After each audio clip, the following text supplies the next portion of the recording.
서울시장의 여론조사 대납 사건 관련된 결심 공판이 있어요. 오늘 오전 10시부터 시작인데 그 공판에 출석하면서 오세훈 시장이 이제 몇 마디 얘기를 했는데 장동혁 지도부는 수명을 다했고 재선거 주장은 자리 보전용이다라는 것과 함께 진짜 범죄자와 억울한 피해자를 뒤바꿔 놓았다. 그리고 선거용 하명 수사, 하명 특검이었다.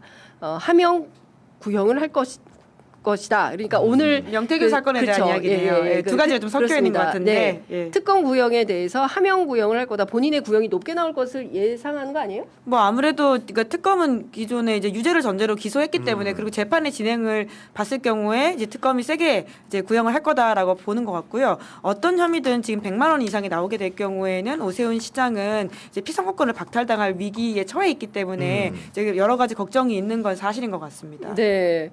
어떻게 전망하십니까? 일단은 뭐 저도 사실 얼마나 구형할지는 모르겠습니다. 김은지가 얘기한 것처럼 기본적으로 피선거권이 박탈되는 기준이 굉장히 낮기 때문에 일단 유죄가 선고되는 순간 굉장히 오세훈의 그 입지라는 것들은 흔들릴 수밖에 없다는 생각이 드는 거고 게다가 특검법에 명문화된 규정상으로 이 사건 재판은 굉장히 신속하게 처리를 해야 되거든요.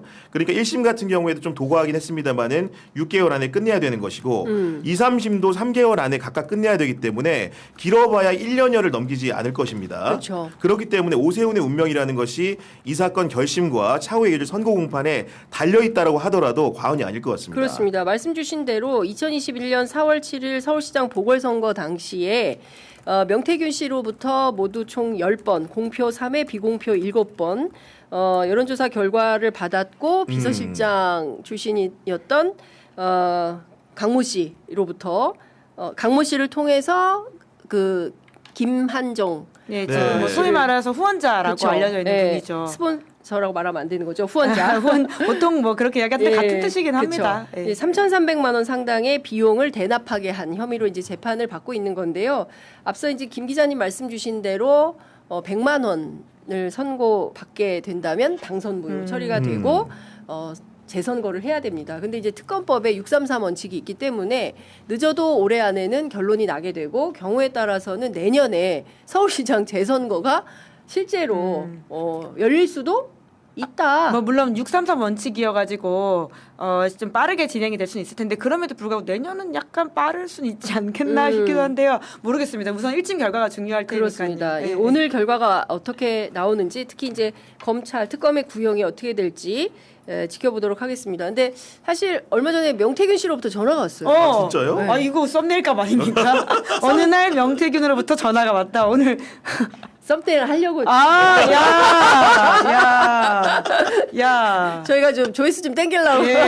중요한 명태균 씨 이야기죠. 죄송합니다. 오세훈은 유죄다.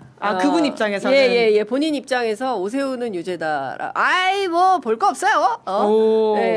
뭐 확실합니다. 본인 재판장도 아닌데 이렇게 얘기하시니까 그랬더니 이건 너무 딱 떨어진다라고 하는데요. 명태균 씨의 주장대로 될지 아니면 그 반대가 될지 저희가 지켜보도록 하겠습니다. 오세훈 시장이 유죄면 명태균 씨도 자유롭지 못한 거 아닙니까? 논리적으로. 물론 본인은 윤석열 김건희 사건에서는 다 이제 무죄가 나와가지고 또 거기에 대한 여러 가지 이제 비판도 나오고 있는 상황이긴 한데 오세훈 이제 시장 같은 경우에는 이제 김한정이라고 하는 사람을 어떻게 판단할지에 대한 문제 그리고는 이제 그 윗선으로 올라가는 길에 아까 말씀하셨던 그 보좌진이었던 강모 씨에 대한 판단 이런 것들이 좀 종합적이었기 때문에 다르다고 볼 수는 있을 텐데요. 그럼에도 불구하고 이 전반적인 행태에 명태균이라고 하는 사람이 했던 행동이라고 하는 게 과연 분리될 수 있느냐라는 좀 의문이 듭니다. 여기서 이제 그 굉장히 관심 있게 마이크로하게 보는 부분 같은 경우에는 통상적으로 자당의 광역단체장이 이렇게 기소가 돼서 재판을 받는 과정에서 이런 특검 측에서 구형을 하게 될 경우에 그 구형량을 두고 당에서 보통 논평이 굉장히 강력한 방식으로 나오는 게 상례일 것 같거든요. 근데 지금 장동혁 지도부와 그 오세훈 시장과의 관계가 원만하지 않은 상황에서 이런 문제들을 정당이 어느 정도 수준에 다뤄줄지 이것도 관심 포인트다. 이런 말씀드립니다. 네.